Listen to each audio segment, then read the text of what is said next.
Assalamualaikum dan salam kecemerlangan semua. Saya Cikgu Faizatu daripada PTPAN.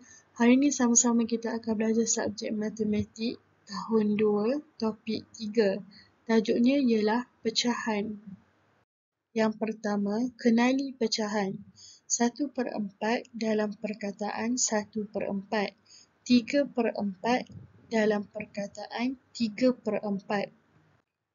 Yang kedua, banding pecahan. Di sini terdapat dua contoh. Contoh yang pertama, yang manakah yang lebih besar? 4/10 atau 8/10?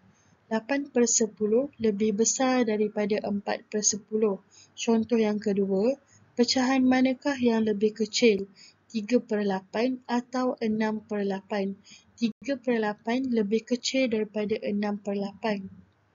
Yang ketiga, tukar pecahan kepada perpuluhan. Murid-murid, pecahan per-10 boleh ditukar kepada perpuluhan. Contoh yang pertama, 4/10 ditukar kepada perpuluhan 0.4.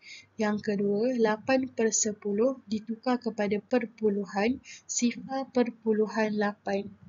Yang keempat, banding perpuluhan. 0.4 lebih kecil daripada 0.8. 0.8 lebih besar daripada 0.4. Yang kelima, banding pecahan dan perpuluhan.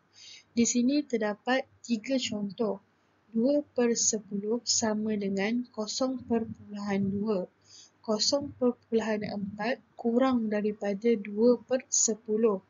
6/10 lebih daripada 0.5. Baiklah murid-murid, kita akan jumpa lagi dalam next topik. Sekian, terima kasih. Assalamualaikum.